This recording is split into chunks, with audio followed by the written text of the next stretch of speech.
Have you noticed that politicians struggle to enact the things they run on? That regardless of who wins elections, lawmakers cannot pass whatever legislation they like. This is the Overton window at work. The idea, coined by the Mackinac Center's Joe Overton, describes the range of ideas that are politically acceptable at any time. And on the Overton Window podcast, we look at how ideas move from being unthinkable to plausible to policy, and speak with the people who change what is possible in politics. Now, Richard Vedder doesn't pick easy battles, and you can tell by the name of his latest book, "Let Colleges Fail," that he's picked a tough subject. Richard, welcome. Oh, glad to be with you, James.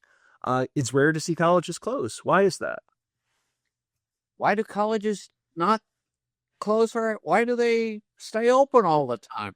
It's a good question, because a lot of colleges aren't doing terribly well these days by a lot of standard indicators of that. Well, they receive a lot of subsidies and support from outsiders, not the customers, the students for the most part, and occasionally research grants and so forth. But as, say, a typical liberal arts college, the main source of revenue is the students and their tuition fees. But that doesn't begin to cover the costs.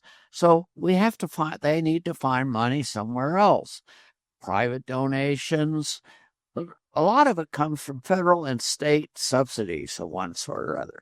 The federal government subsidies come in a sort of indirect form, a lot of it, in the form of student loans to students. So the colleges have, over the last 40, 50 years, raised their fees a lot more than they otherwise would have. Because, well, there's a government out there. You can just go borrow the money from the feds so we can jack up the fees a little bit. So they've done that, the colleges. So fees are pretty high. And so there's an indirect subsidy from the government that way. Plus, there's a lot of Pell Grants, which are not loans, but actual grants to students. And private philanthropy plays a role, too, I have to admit. So every college in the United States, practically, with one Michigan exception, Hillsdale, that comes to mind, are dependent on the federal government in one way or the other for part of their subsistence. And that has caused some problems. So the whole process has been politicized, and the subsidies have prevented colleges from doing maybe needed reforms that they otherwise would have done. But, well, we don't need to do them because the feds are paying for things. Yeah. One of the things that a colleague who worked in higher education had noted is that colleges feel like they have lots of competition. There are lots and lots of state universities. When students are applying for places, they're usually not just applying to one college. And all of these institutions are trying to figure out, how can we outcompete for students? And what they found is that it's not by providing high quality, low cost education. These students are going based on something else. And what a lot of these schools have found is, like, even if they're not winning these competitions, they're not really under a lot of threats to close, because for at least the longest time anyway, you have more and more students, which means that you can add students even if some schools are adding them faster. Yeah, and you are located in an area where this is particularly interesting and true. The Midwest, and I'll use Michigan as an example, has had a large number of state colleges and universities that have had enormous enrollment decline over the last 15 years. That without those subsidies, they would have closed. My mother was a graduate of Eastern Michigan University, for example. Mm-hmm. And it's when they were the Hurons, not the Eagles. Yeah, and they followed 40%, 50%. One of my best friends and former students has an endowed chair at Central Michigan University. Similar pattern, a big enrollment decline, 40, 50% over a decade or so. Yet they still subsist and exist through various subsidies, so forth. And so in the private sector, usually markets work, and people who aren't doing terribly well or providing a product that a lot of people have stopped liking, those those businesses go out of business. I mean, what, where is Sears and Roebuck these days? Where is J.C. Penney? They're shadows of their former selves. U.S. Steel. Where are these companies? They're mostly dead or dying or very, very small now compared with what they were 50 years ago. But you don't see much of that in higher ed, do you? And maybe that's a shame, because when there's a threat of failure, it's really a real threat. People innovate. They change. They find new ways to do things. They decide maybe we can keep the university open 12 months a year rather than 8 months a year, which is what we do now, or 9. Maybe here right now at the end of July, we could actually have students on campus. I'll bet if you go, even if you went to the University of Michigan, a very fine school, which has not had these enrollment problems. My father, by the way, graduated from there. You went to U of M in Ann Arbor, or you even went to Lansing, to Michigan State, Eastern Lansing, you have a different enrollment dynamic, but you still have a lot of inefficiencies. As I mentioned, buildings use 8 months a year, maybe not. I'm in an office right now with 32 offices on my floor. I walked around before we started the show, James. I was the only one in my office. 1 out of 32 offices. What a waste of space. What inefficiencies. In the private sector, that just wouldn't be tolerated for very long. So why does higher education in America need creative destruction? Well, I'm hinting at it already. If we had the threat that these colleges would close, maybe someone would say, well, maybe we can become more efficient. Maybe we could offer a bachelor's degree in 3 years instead of 4. That's what they do. There's this little school called Oxford University, pretty famous. I've heard of it, yeah. Yeah, pretty decent school. We people vie for scholarships called Rhodes Scholarships to go to Oxford every year. American students are dying to go to Oxford. How long do you spend at Oxford before you get a bachelor's degree? 3 years. Same all over the continent of Europe. Why not in the United States? You go to college, how much in a 12-month year are you actually in class? 7.5 months, about 30 weeks, 2 15-week semesters. 30 weeks is, as I say, is 7 months, really, is all it is. And yet we use up a 12-month period for that 7-month education. The other 5 months are other things, vacations. People have to go off in the summer to pick the crops. That's what we do in the summer, isn't it? All of us college students are all helping their fathers and mothers on the farm. That may have made some sense 200 years ago, 300 years ago. Doesn't make a heck of a lot of sense today. So there's a lot of traditions in higher ed that perhaps need to be challenged a little bit. Mm-hmm. And I think if we had start having schools fail more often, a little bit more with greater regularity, I think we might see the higher education community becoming more responsive to these efficiency enhancing ideas that I just mentioned. A few of them. There are others that I haven't talked about, and maybe we could have a cheaper, more affordable education system. Students could get out of school maybe a year earlier and get out on the labor force where they're desperately needed.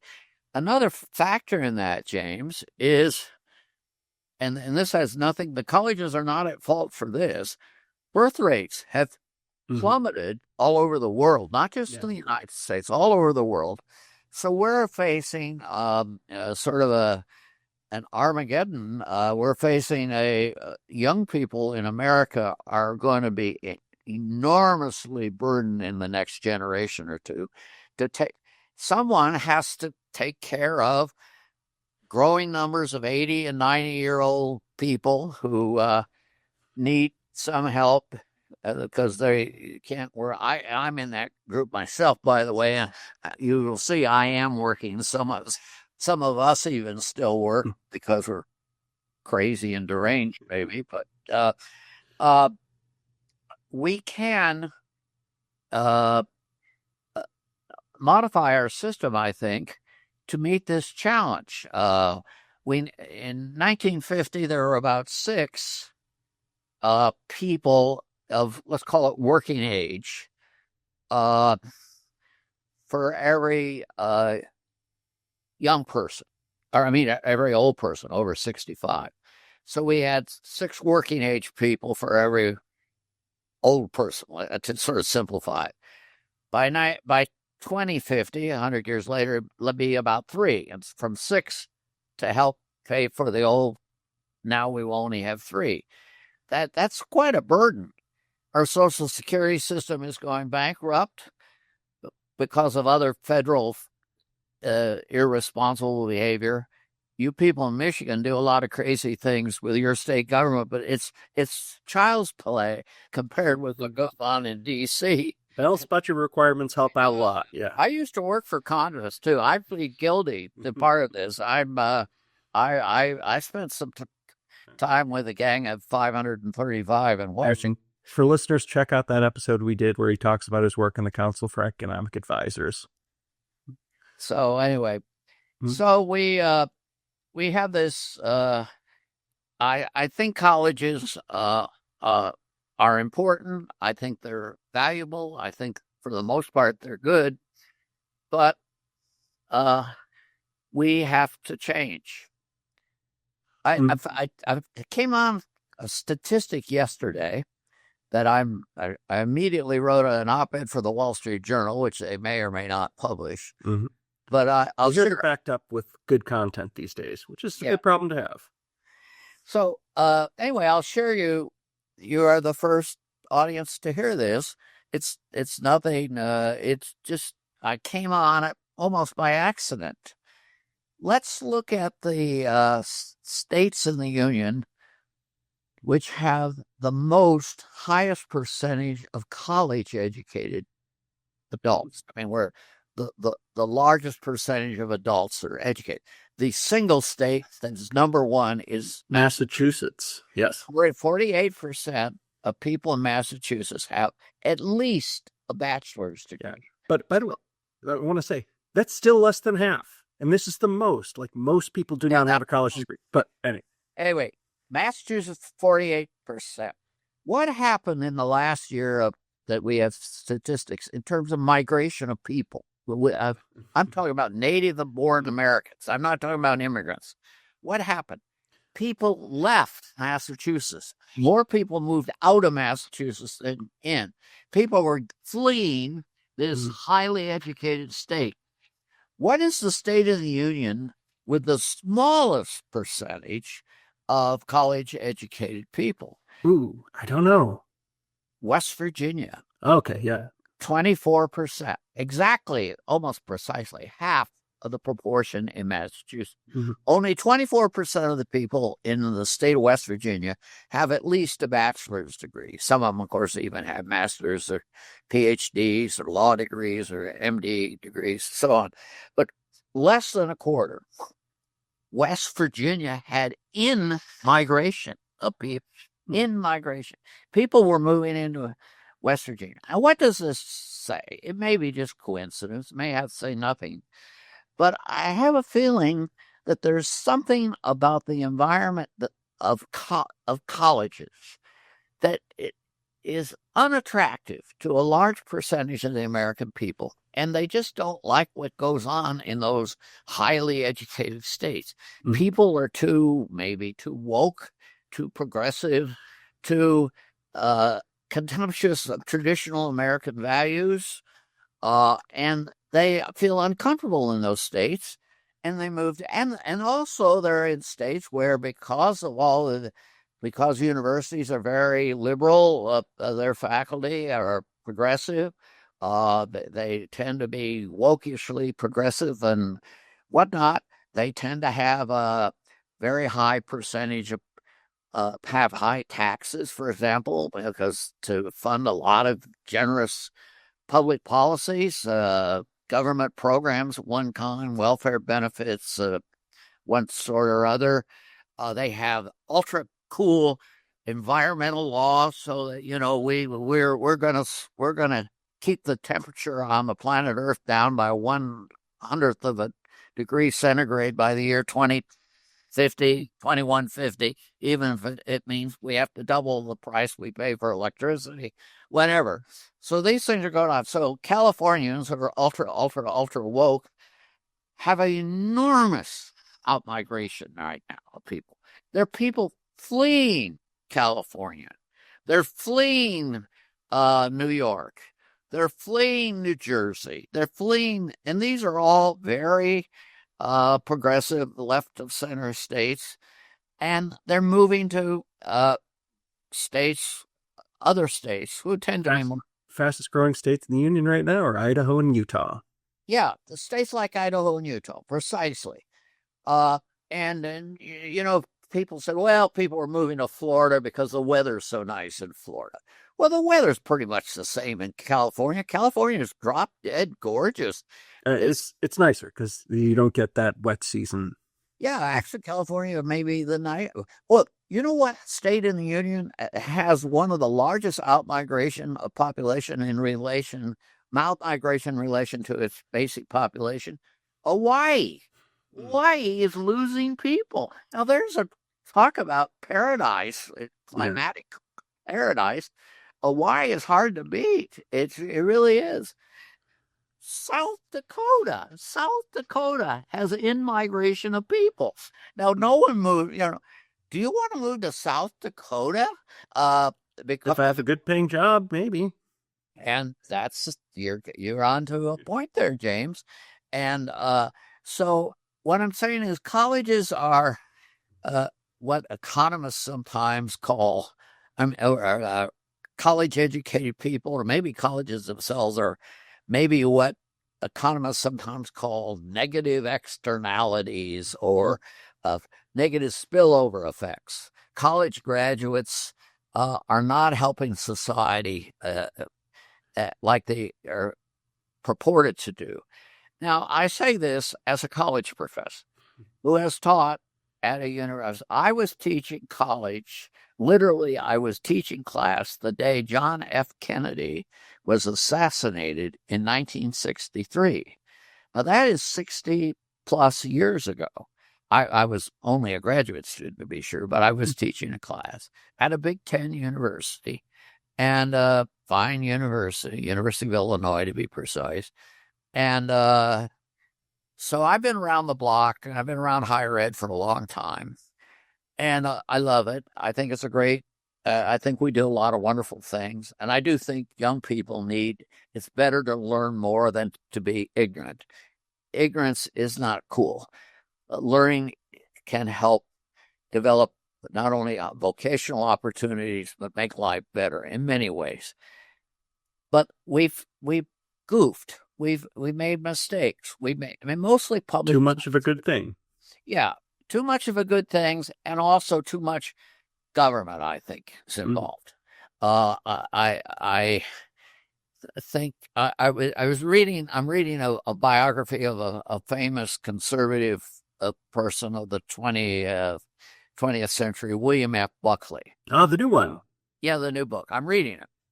And in the midst of it, Buckley, as a young college student, 21 years old, has got everyone going crazy at Yale with all of his statements he's making at how we're godless, we hate markets, we're too left-wing, and all this.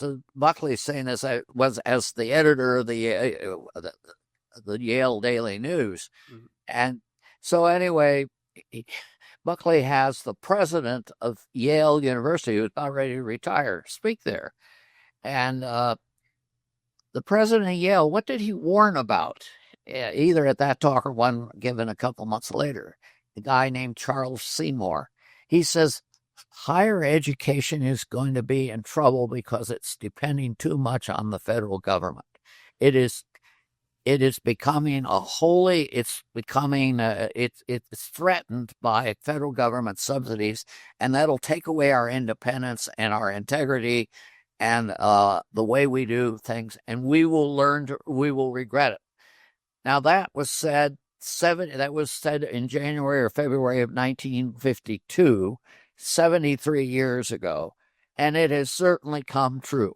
And so everyone who's in the Ivy League are complaining, oh, they're cutting off subsidies and they're fining us and they're going to cut our government grants and so forth. Harvard and Columbia, are getting punished for anti-Semitic behavior and so forth. And they're madder than all get out. Is the world coming to an end? The problem is they're complaining because the federal government is cutting them off. Well, if they had never had the federal government in the first place, if they had behaved like Hillsdale College or Grove City College, these are colleges that don't take any money. They don't even let their students take any money from the federal government. Oh, the federal government doesn't let their students take out money. You're going to look at it either way. Anyway, there's virtually no federal involvement. I say virtually. I can't think of any federal involvement, and I've spoken several times at Hillsdale myself. So that's part of the problem. So we have a series of problems. Well, I'll stop talking here. Well, let me talk about something. The big bill that got passed through legislation, I'm told, has limits on federal student loans, and that they give universities a little bit of skin in the game now, which is if the students who have taken federal loans have been unable to pay back or have defaulted on those loans, then the federal government's just not going to lend money to students in those programs anymore. They made some. I think the new bill, the big beautiful bill, or whatever they call it, was a positive development. It didn't go to the extent some of us wanted on the skin in the game issue, which the pure thing would have been to say, well, if the kids don't pay their loans back, the colleges should, or pay at least part of it back. They're because they're at least partially complicit in the students not making that. Yeah. That's because the kids. There's nothing else. The admissions officers like, here, apply for these loans. Yeah. Yeah. So the colleges should have some skin in the game. They didn't do a pure quote skin in the game thing, but they made a step in the right direction. One thing that's part of the bill, as I understand it, is that if the graduates of a college have incomes after they graduate that are below the average income of high school graduates, those colleges are going to lose federal funding. Mm-hmm. They're just going to be cut off. If you can't do if you're going to college lowers your income compared with what high school would do, you don't deserve to get federal money. I don't think that's far enough, but it's a step in the right direction. I think the new bill, in short, made some positive moves in the right direction. They put some limits on graduate. Right now, a student can borrow $200,000, $300,000 to go to a law school at Harvard. And when they get done, they'll start the first job at $185,000 a year, $200,000 a year at a Wall Street law firm. Why should the federal government be promoting people going to Wall Street law firms making $200,000 a year jobs? Isn't the purpose of these programs to help people, of lower incomes get through college? Why don't we make loans to high school graduates who a talented high school graduate wants to open an auto body shop? I don't know anything about auto body shops, but wants to borrow $50,000 to open an auto body shop. We don't allow that. We don't do that.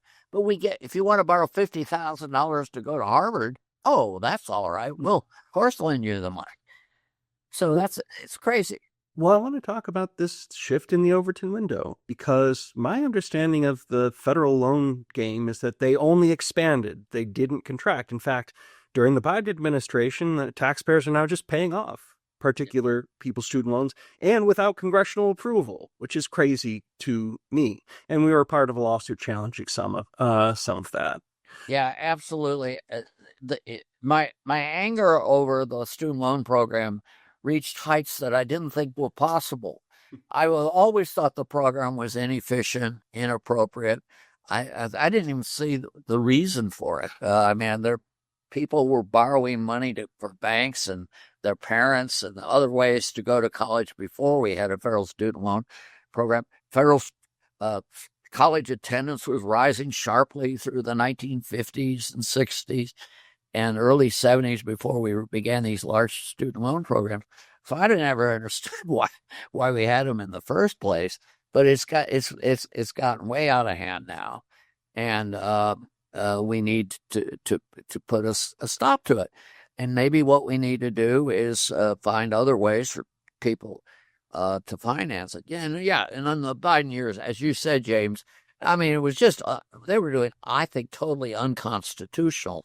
They were making decrees, making laws, and some people would say that's happening under the Trump administration now. So I'm not a lawyer, and probably to some extent there has been executive overreach in both administrations, but certainly under Biden, it was shameful what was going on with it. Yeah. But now that has changed. I mean, there are limits on this. And Yeah, as you said, they're putting some limits on. You can't borrow as much as you wanted to. If you're college, if you don't pay back your loan, there are consequences. Uh, uh, your credit rating as an individual borrower, if you just simply, I'm going to ignore my student loans, nothing's going to happen really. mm, Now we're going to start having credit ratings going down for people, and they're going to find they're not able to borrow money to buy a house or a car. And that's good. That's good. That should happen. People should be responsible. um, so how much of this change that has happened recently, again, like federal loans expanded, now they're being limited. How much of that is your doing? Oh, I I take zero credit. Well, that's an interesting question, James. Mhm.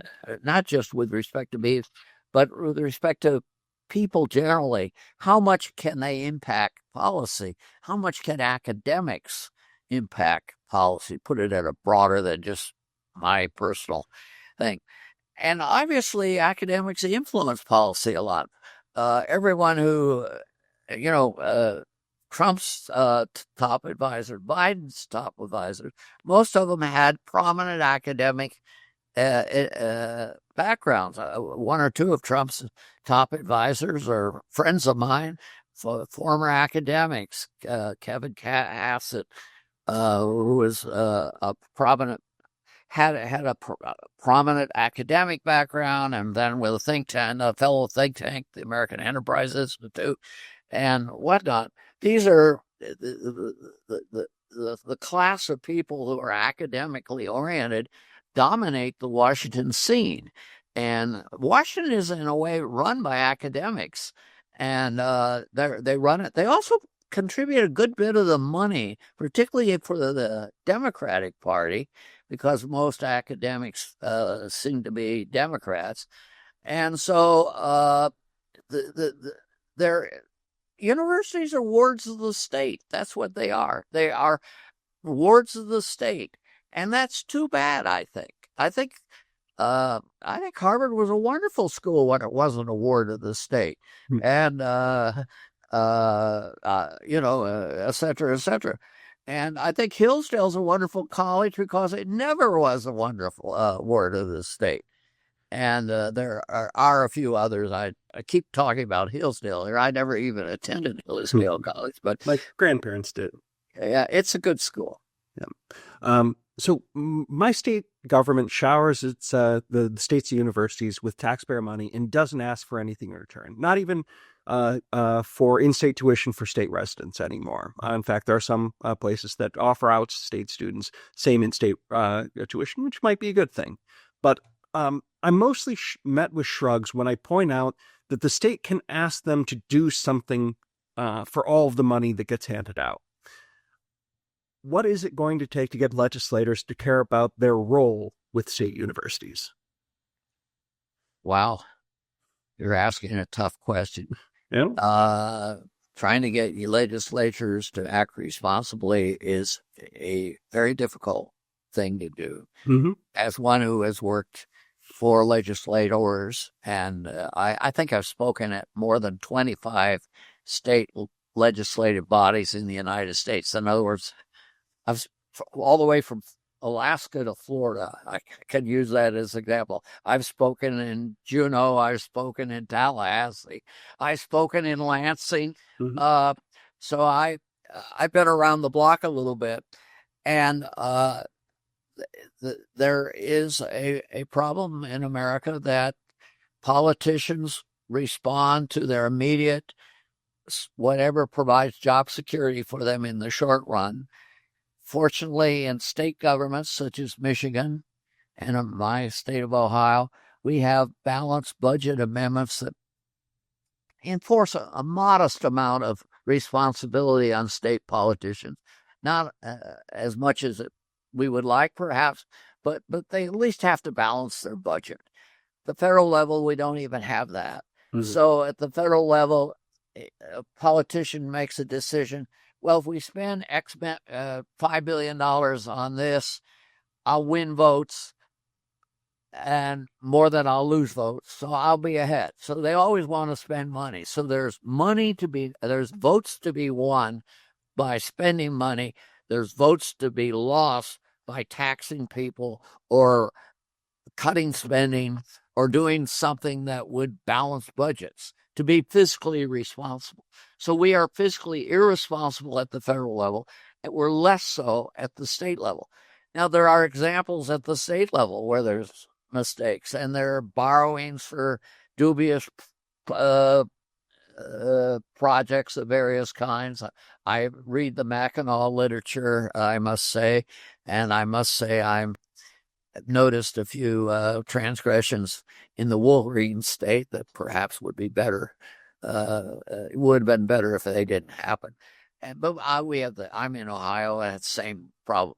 So, but we do need rules to constrain people from doing irresponsible things. Politicians act like alcoholics in a liquor store, or you don't let teenage boys go into girls' locker rooms because that bad things will happen.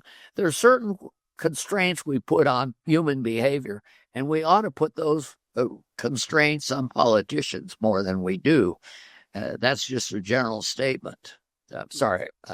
Maybe we're getting a little far afield here, James. Well, so this is, again, I'm asking that because this is part of the thing that I struggle with, is that our state universities spend a lot of taxpayer money our state legislators spend a lot of taxpayer money on these state universities and don't ask anything in return. This money just gets spent. There's not really a good accounting for what we get in return. Yep. There's some things that I think society just generally wants from these state universities. Like, we would prefer it for some of the things that you're talking about. If students don't have to spend that much to get a good quality education and can do it in less time. These are things that I think state legislators probably want. They could use that chunk of state money to try to encourage them to do, or even for something else. So Michigan Tech is rated by the Foundation for Individual Rights and Expression, as the second best college for free speech in the country. Great. I think that's something that legislators would want emulated in other state universities. They can ask that of them, and they don't, in part because that means rocking the bench among powerful political actors like the people who run these state universities, and they're the biggest employers in whatever legislative districts they're in, so they've got someone to fight for them. But these are things that, I think legislators want, but they're just not asking for. No, and because they get free tickets or cheap tickets to the University of Michigan football games or Michigan State whatever, school you're related to, and they get pampered by the universities in inappropriate ways or dubious ways, but they're ignoring the important things. Do the students know anything about our constitutional principles, for example? I'll just use history as an example. Do they know the Bill of Rights? Are they familiar with basic documents? Have they ever read the Gettysburg Address? Or even I've sung the Gettysburg Address. Yeah, there's a version of it. There's a community choir here that we covered one of those. Oh, really? Which, by the way, easiest way to memorize a piece is by putting it to song. Oh, that's what. There's only 271 words in the Gettysburg Address, by the way. The greatest speech ever given. The best speeches are often fairly short. Something us professors could learn a lesson, and politicians too. And I must say priests and pastors as well. They could learn a little lesson by shortening their message a bit. Yeah. All right. So I guess you've written this book. There's actually a lot of what you're covering. Like, we've been a little dour about some things, but there has been progress. Again, we mentioned the federal student loans. You cover in the book a lot of administrators who are trying new things.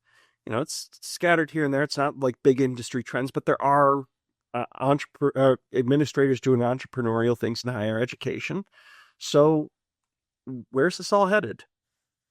Well, that's a good question. I think public policy is changing in a way that probably is for the good. For example, some of the things that the Trump administration have done have been a little heavy-handed, maybe even constitutionally dubious. I'm not a legal expert. Cutting off student research grants, cutting off scholarships or visas for foreign students abruptly. It is disruptive and so forth.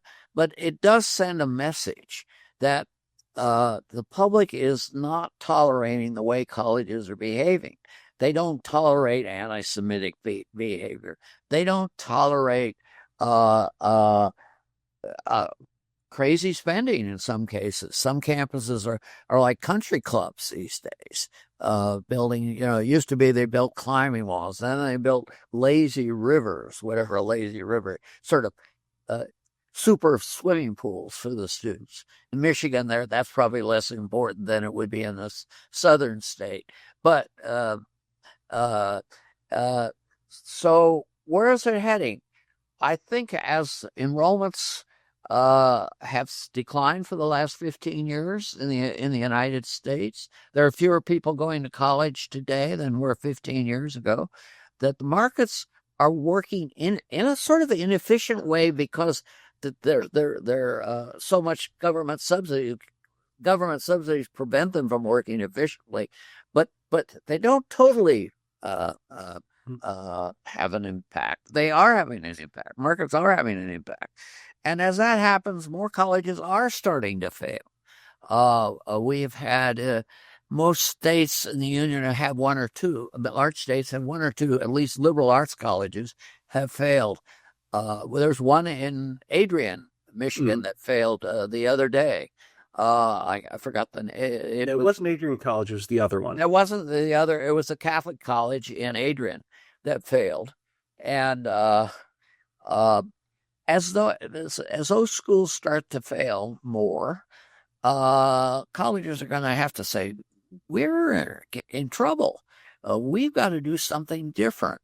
Maybe we need to ask our faculty to teach 4 courses a semester instead of 3. Maybe the millions of new not millions, hundreds of new administrators we've hired over the last decade weren't really needed. What does, most of them don't teach. They don't do research. They don't do what universities are supposed to be doing. So why do we have them? Well, we need some of them to, issue transcripts and maintain the buildings and so forth. We do need some of them, but we don't need hordes of them. And maybe we'll start learning those lessons out of necessity. Necessity is the mother of invention, Plato allegedly said. And he actually never really quite said that, but it was close. Yeah, and, so it was in Greek. Yeah. So I think we will see some improvements. And as you mentioned, we've had some legislative improvements in the last few days or weeks. And that, I think will have some positive effects. So I am not totally pessimistic about the future. Uh, uh, and I think that's something to be pleased about. The book again is Let Colleges Fail. Richard, good luck on your attempts to shift the Overton window. Thank you, James. I enjoyed participating.